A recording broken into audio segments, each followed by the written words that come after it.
ഈ സഭയിൽ നമ്മുടെ വിദ്യാർത്ഥികൾക്കെതിരെ പെല്ലറ്റ് വെടിയുണ്ട തീർത്ത അക്രമകാരികൾ ആരാണെന്ന് പറയാൻ ആഭ്യന്തരമന്ത്രി സഭയിലെത്തണം. ആഭ്യന്തരമന്ത്രി സഭയിൽ വന്ന് വിദ്യാർത്ഥികൾക്കെതിരെ അതിക്രമത്തിന് ഉത്തരവിട്ടത് ആരാണ് എന്ന് പറയാതെ പ്രതിപക്ഷം സംതൃപ്തരല്ല എന്ന് സൂചിപ്പിച്ചിട്ടുണ്ട്. അത് ഞങ്ങളുടെ മാത്രം ആവശ്യമല്ല, ഇന്ത്യയിലെ വിദ്യാർത്ഥികൾ എല്ലാവരും ആവശ്യപ്പെടുന്നതാണ്, നാടൊട്ടാകെ ആവശ്യപ്പെടുന്നതാണ്. നിങ്ങൾ കഴിഞ്ഞ 13 ദിവസക്കാലം പാർലമെന്റ് സമ്മേളിച്ചിട്ടും അമിത്ഷായ്ക്ക് പാർലമെന്റിലേക്ക് വരാൻ ധൈര്യം ഉണ്ടായിട്ടില്ല, ലോക്സഭയിലേക്ക് വരാൻ ധൈര്യം ഉണ്ടായിട്ടില്ല. എന്താണ് അദ്ദേഹം ഭീരുവായി മാറുന്നത്? അദ്ദേഹം പറയണ്ടേ? രാജ്യം ആഗ്രഹിക്കുന്ന ഒരു ചോദ്യമല്ലേ. ആരാണ് വിദ്യാർത്ഥികൾക്ക് നേരെ പെല്ലറ്റ് ഗൺ ഉപയോഗിക്കാൻ പറഞ്ഞത്? AK-47 ഉപയോഗിക്കാൻ പറഞ്ഞത് ആരാണ്? ഈ ഉത്തരം നമുക്ക് കിട്ടേണ്ടത് ആവശ്യമില്ല. പാർലമെന്റ് സമ്മേളിക്കുമ്പോൾ ആഭ്യന്തരമന്ത്രി ഒളിഞ്ഞു വന്ന് പാർലമെന്റിൽ അദ്ദേഹത്തിന്റെ മുറിയിലിരിക്കുകയാണ്. ലോക്സഭയിൽ വരില്ല, രാജ്യസഭയിൽ വരില്ല. രാജ്യസഭാ ചെയർമാന് വരെ പറയേണ്ടി വന്നു പ്രതിപക്ഷത്തിന്റെ ശബ്ദം കേൾക്കണമെന്ന്. അപ്പോൾ ആ ബില്ലിൽ ഏത് ബില്ലായാലും അമിത്ഷാ സഭയിൽ വന്ന് ഇക്കാര്യത്തിൽ വിശദീകരണം നൽകുന്നതുവരെ പ്രതിപക്ഷം സഭാ നടപടികളുമായി സഹകരിക്കില്ല എന്ന് പറഞ്ഞിട്ടുണ്ട്. പിന്നെ ഡീലിമിറ്റേഷന്റെ കാര്യത്തിൽ അത് വ്യക്തമായിട്ടും പ്രതിപക്ഷ നേതാവ് രാഹുൽ ഗാന്ധി പറഞ്ഞിട്ടുണ്ട്. കിരൺ റിജിജുവിനെ വിളിച്ചിട്ട് ഓൾ പാർട്ടി മീറ്റിംഗ് വിളിക്കണം. ഇത്രയും ബൃഹത്തായിട്ടുള്ള ഒരു ഭരണഘടനാ ഭേദഗതി നടപ്പിടുമ്പോൾ സർവകക്ഷി യോഗം വിളിച്ച്, കോൺസ്റ്റിറ്റ്യൂഷൻ ബില്ലിന് സാധാരണ ചെയ്യുന്ന അതാണ്, സർവകക്ഷി യോഗം വിളിച്ചിട്ട് ഒരു സമവായം ഉണ്ടാക്കണം. അതിന് ഗവൺമെന്റ് തയ്യാറാകണം. ഈ രണ്ട് കാര്യങ്ങളുമാണ്. അതല്ലാതെ ഡീലിമിറ്റേഷൻ ബില്ല് അവരിപ്പോൾ ചെയ്തിരിക്കുന്ന തിങ്കളാഴ്ച നാളെ വൈകുന്നേരത്തെ ലിസ്റ്റ് ഓഫ് ബിസിനസ് നിങ്ങൾ എടുത്തു നോക്കിയാൽ ഉച്ചയ്ക്ക് ശേഷം ഒന്നുമില്ല. അപ്പോൾ ഏതും വരാം. അവരിപ്പോൾ ആഗ്രഹിക്കുന്നത് ഡീലിമിറ്റേഷൻ ബില്ലാണോ, സ്പെക്കുലേഷൻ ഉണ്ട്. FCRA ബില്ലാണോ, സ്പെക്കുലേഷൻ ഉണ്ട്. ഞങ്ങൾ ഇക്കാര്യത്തിൽ വളരെ വ്യക്തമായിട്ട് തീരുമാനം പറഞ്ഞിട്ടുണ്ട്. ഇത്തരം ചുളുവിലൂടെ അപ്പം ചുടുന്നത് പോലെ പാസാക്കേണ്ടതല്ല ഇത്രയും നിർണായകമായ രാജ്യത്തെ ബാധിക്കുന്ന നിയമനിർമ്മാണങ്ങൾ. അതുകൊണ്ട് അതിന് ഫലപ്രദമായ ചർച്ച ഉണ്ടാകണമെങ്കിൽ അമിത്ഷാ ആദ്യം പാർലമെന്റിൽ വന്നിട്ട് വിശദീകരണം നൽകട്ടെ.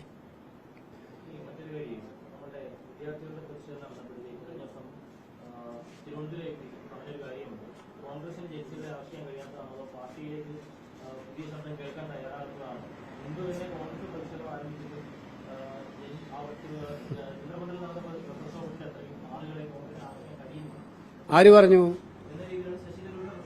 അല്ല, ഞാനതിന്റെ പ്രസ്താവന ചില മാധ്യമങ്ങളിലൂടെ കണ്ടതേ എനിക്കും അറിയുള്ളൂ. അദ്ദേഹം എന്താ പറഞ്ഞതെന്ന് കൃത്യമായിട്ട് കേൾക്കാൻ പറ്റിയിട്ടില്ല. അത് അദ്ദേഹത്തോട് തന്നെ ചോദിക്കണം. ഇന്നലെ ഇപ്പോൾ അലഹബാദിലായിരുന്നു രാഹുൽ ഗാന്ധിയുടെ പരിപാടി. ഈ പറയുന്ന താങ്കൾ അത് കണ്ടിട്ടുണ്ടോ അറിയില്ല. അലഹബാദ് പരിപാടി, ആ അലഹബാദ് പരിപാടി യോഗി ആദിത്യനാഥും നരേന്ദ്രമോദിയും ആ പരിപാടി പരമാവധി തകർക്കാൻ ശ്രമിച്ചു. ആ പരിപാടിയിലേക്ക് പോകുന്ന വഴിയിൽ പോലും വിസർജ്യ മാലിന്യം വരെ അവർ വിതറി. ഞങ്ങളിതിൽ പറഞ്ഞതാണത്. എത്രയേറെ പ്രകോപനം. ആദ്യം വെന്യൂ നിഷേധിപ്പിച്ചു, സ്കൂൾ കോളേജിന്റെ മാനേജറെ കൊണ്ട് വെന്യൂ നിഷേധിപ്പിച്ചു. പിന്നീട് വെന്യൂ അനുവദിച്ചു. പക്ഷെ വെന്യൂവിലേക്കുള്ള വഴിയിൽ അകാരണമായിട്ട് വൃത്തിഹീനമായ സാഹചര്യങ്ങൾ ഉണ്ടാക്കി. പക്ഷെ ഇന്നലെ അവിടെ കണ്ട രംഗം എന്തായിരുന്നു? അലഹബാദ് കണ്ട രംഗം അത് കോൺഗ്രസ്സുകാരല്ല, യൂത്ത് കോൺഗ്രസ്സുകാരും NSUക്കാരും ഒന്നുമല്ല, ഇന്ത്യയിലെ ഈ റിയൽ ജെൻസി. അതുതന്നെയായിരുന്നു കോട്ടയിലുണ്ടായിരുന്നത്. അതുകൊണ്ട് തന്നെയായിരുന്നു ഡെറാഡൂണിലുണ്ടായത്. ഞങ്ങളിത് ഈ മുദ്രാവാക്യവുമായി രാഹുൽ ഗാന്ധി ഇന്ത്യയിലെ വിദ്യാർത്ഥികളുടെ ആശയങ്ങൾ പങ്കുവച്ചുകൊണ്ട് നിങ്ങൾ കണ്ടിട്ടുണ്ടാകും. ഈ പെല്ലറ്റ് ഗൺ ഉപയോഗിച്ച വിദ്യാർത്ഥിയെ ആദ്യമായി പൊതുസമൂഹത്തിൽ അവതരിപ്പിച്ചത് ആരായിരുന്നു? രാഹുൽ ഗാന്ധി.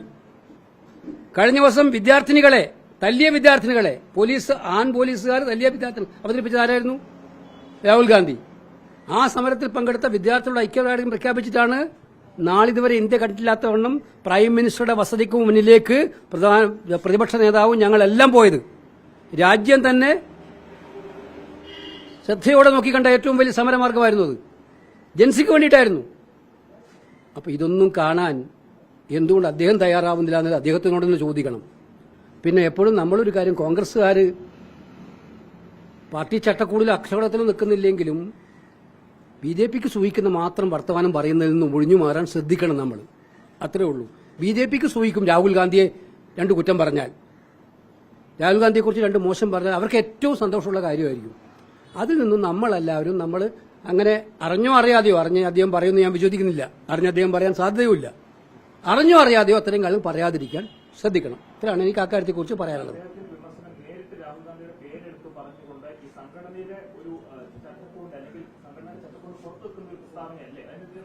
അല്ല, ഞാൻ പറഞ്ഞതിന് അർത്ഥമുണ്ട്. നമ്മള് ഇന്ത്യ രാജ്യത്ത് ഇന്നുവരെ കണ്ടില്ലാത്ത വണ്ണം യുവതലമുറ പ്രക്ഷോഭത്തിന്റെ വഴിയിലാണ്. ഈ സർക്കാരിൽ നിന്നും മടുത്തിരിക്കുകയാണ് അവർ.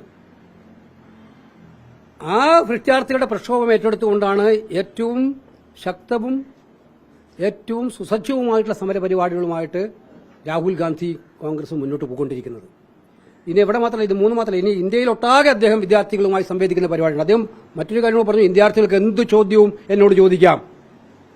പരസ്യമായിട്ട് ഇന്ത്യയിലെ പ്രതിപക്ഷ നേതാവ് വിദ്യാർത്ഥികളോട് പറഞ്ഞിരിക്കുകയാണ്, എന്ത് ചോദ്യവും നിങ്ങൾക്ക് എന്നോട് ചോദിക്കാം. ചോദ്യങ്ങൾ കേൾക്കുമ്പോൾ ഭയപ്പെട്ടോടുന്ന, ചോദ്യങ്ങളെ പേടിച്ച് സഭയിൽ പോലും വരാത്ത അമിത്ഷായ്ക്കും മോഡിക്കുമുള്ള മറുപടിയാണത്. ഇന്ത്യയിലെ വിദ്യാർത്ഥികൾക്ക് നിങ്ങൾക്കുള്ള എന്ത് സംശയങ്ങളും ചോദ്യങ്ങളും എന്നോട് ചോദിക്കാമെന്ന് പറയുന്ന ഇന്ത്യയിലെ പ്രതിപക്ഷ നേതാവിന്റെ ശബ്ദം. അപ്പൊ അതുകൊണ്ട് ഇത് മനസ്സിലാക്കാൻ എല്ലാ കോൺഗ്രസുകാരും അല്ല രാഷ്ട്രീയ പാർട്ടികളും തയ്യാറാവും എന്ന് തന്നെയാണ് എന്റെ വിശ്വാസം. ഞാൻ പറഞ്ഞു അതിന് കൃത്യമായിട്ട് ഞാൻ താങ്കൾ ചോദിച്ച ചോദ്യത്തിന് ഉത്തരം പറഞ്ഞു. ഇത്രയേ ഞാൻ പറയാൻ ഉദ്ദേശിക്കുന്നുള്ളൂ. ഇപ്പോൾ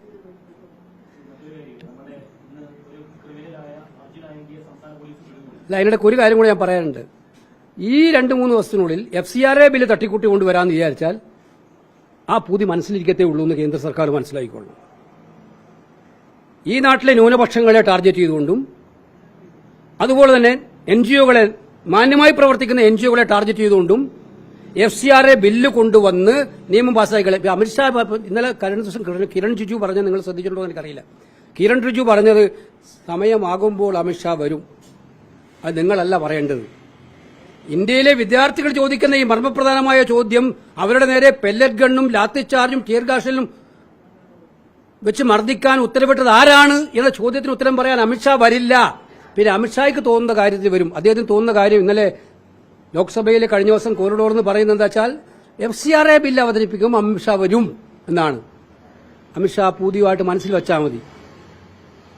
ഈ ജനവിരുദ്ധ ബില്ല് പാസ്സാക്കാൻ അമിത്ഷാ വന്നാലും ശക്തമായ പ്രതിഷേധം പാർലമെന്റിൽ അദ്ദേഹം നേരിടേണ്ടി വരും എന്ന കാര്യം സംശയം വേണ്ട. ഈ ബില്ല് ഭരണഘടനാ വിരുദ്ധമാണ്, ജനദ്രോഹപരമാണ്. ആ ജനദ്രോഹപരവും ഭരണഘടനാപരവുമായ ബില്ല് പാസ്സാക്കുന്നതിന് അനുവദിക്കില്ല. തന്റെ ഉണ്ടെങ്കിൽ RSSനെ നിയന്ത്രിക്കാൻ നോക്ക്. അവർ രജിസ്റ്റേർഡ് സംഘടന പോലും അല്ലാത്ത എത്രയോ വിദ്യാഭ്യാസ സ്ഥാപനങ്ങൾ വാങ്ങിക്കുന്നുണ്ട്, എത്രയോ കാശ് വാങ്ങിക്കുന്നുണ്ട് വിദേശങ്ങളിൽ നിന്നും. അതിനൊന്നും അന്വേഷണം വേണ്ട.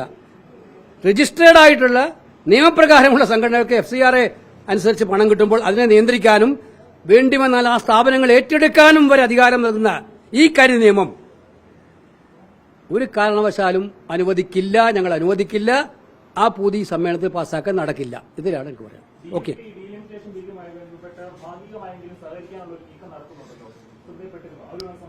നമ്മൾ കഴിഞ്ഞ ദിവസം ഞാൻ നിങ്ങളോട് പറഞ്ഞു, ഈ ബില്ല് ആർക്കെതിരാണ്? ജനസംഖ്യാ നിയന്ത്രണം ഫലപ്രദമായി നടപ്പിലാക്കിയ സംസ്ഥാനങ്ങളെ കഴുത്തിൽ പിടിക്കുന്ന രീതിയിലാണ് ഈ ബില്ല്. അപ്പൊ അത് അവർ തീരുമാനിക്കട്ടെ. അവർ പാസ്സാക്കുവോ, അവരനുകൂലിക്കുവോ പാസ്സാക്കുവോ എന്നൊക്കെ അവർ തീരുമാനിക്കട്ടെ. അവരുടെ പാർട്ടിയുടെ കാര്യം ഇപ്പം ഞാൻ തീരുമാനിച്ച് നടക്കുമോ? പക്ഷേ ദക്ഷിണേന്ത്യൻ സംസ്ഥാനങ്ങളായാലും നോർത്ത് ഈസ്റ്റ് ആയാലും പഞ്ചാബ് ആയാലും ഒഡീസ ആയാലും ഇത്തരം സംസ്ഥാനങ്ങൾ ഒരുപാട് പഠിച്ചിട്ടുള്ളതാണ് ഇത്തരം കാര്യങ്ങളിൽ നിന്നും. ഇത് ഇന്ത്യയുടെ അഖണ്ഡത ഉറപ്പുവരുത്തേണ്ട ഒരു ഗവൺമെന്റ് ഇത്തരം ഒരു ബില്ലുമായി വരുമെന്ന് ഞാൻ വിചാരിക്കുന്നില്ല.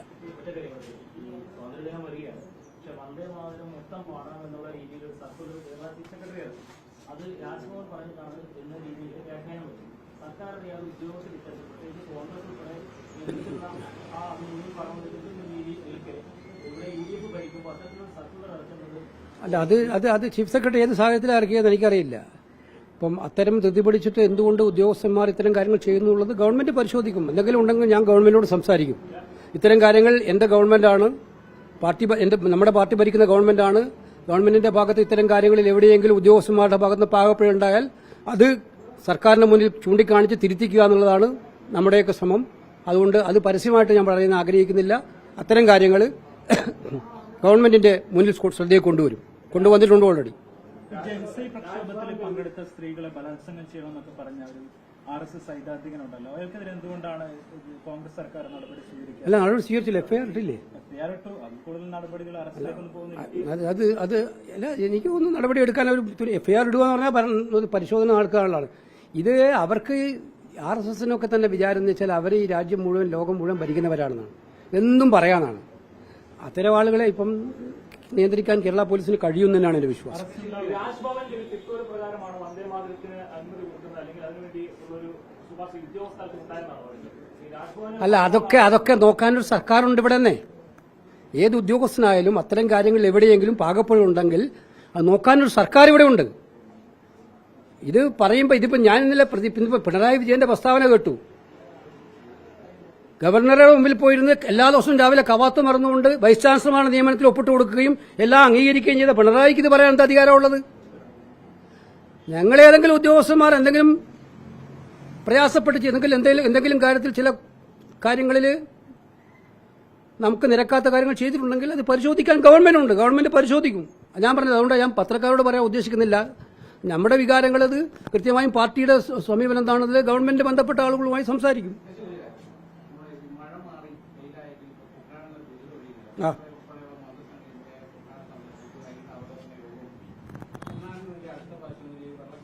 അല്ല, അതാ ഇന്നലെ നമ്മൾ ചർച്ച ചെയ്ത്, നിങ്ങൾ ഉണ്ടായിട്ടില്ല ആ മീറ്റിംഗിന്റെ ആവത്. ഇതിൽ ഏറ്റവും പ്രധാനപ്പെട്ട ചർച്ച കൃഷിമന്ത്രിയുടെ സാന്നിധ്യത്തിൽ നമ്മുടെ ജില്ലയുടെ ചുമതലയുള്ള മന്ത്രി സ്ഥാനത്ത് നടന്നത് ഏറ്റവും പ്രധാനപ്പെട്ട ചർച്ച അതായിരുന്നു. ആ ചർച്ചയിൽ നമ്മൾ പറഞ്ഞെന്താണ്? കൃത്യമായിട്ടും ആ ചർച്ച കുട്ടനാടിന് ഇത്തരം ദുരിതങ്ങൾ ആവർത്തിക്കാതിരിക്കാൻ വേണ്ടിയിട്ടുള്ള ഒരു മുൻകരുതലായിട്ടുള്ള ആക്ഷൻ പ്ലാനാണ് വേണ്ടത്. അത് ഒരു കൃത്യമായിട്ടുള്ള ആക്ഷൻ പ്ലാനോടുകൂടി കാര്യങ്ങൾ നടപ്പിലാക്കാൻ സമയത്തുള്ളത്. കൃഷിമന്ത്രി തന്നെ നേരിട്ട് ഇത്തരം കാര്യങ്ങളിൽ ഒരു മുൻകൈ കൂടി എടുത്ത് കുട്ടനാട്ടിലെ കൃഷിക്കാരെയും കൂടെ വിളിച്ചു കൂട്ടിയിരുത്തി എന്താണ് പരിഹാരമാർഗം, അടിയന്തരമായി ചെയ്യേണ്ടതാണ്, ദീർഘവീക്ഷണത്തോട് ചെയ്യേണ്ടതാണ് എന്നൊക്കെ മനസ്സിലാക്കാൻ അവരുടെ കൂടി വികാരങ്ങൾ മനസ്സിലാക്കി തീരുമാനമെടുത്ത് നടപ്പിലാക്കണം. അതാണ് ഇന്നലെ മീറ്റിംഗിൽ കൃഷിമന്ത്രിയും പ്രഖ്യാപിച്ചത്. അക്കാര്യത്തിൽ ഗവൺമെന്റ് മുഖ്യമന്ത്രിയുമായിട്ട് ആലോചിച്ച് ഒരു കാര്യം ചെയ്യുമെന്ന് അദ്ദേഹം പറഞ്ഞിട്ടുണ്ട്. അത് സ്വാഗതാർഹമായ കാര്യമാണ്. താങ്കൾ പറഞ്ഞത് വളരെ വിലപ്പെട്ട കാര്യമാണ്.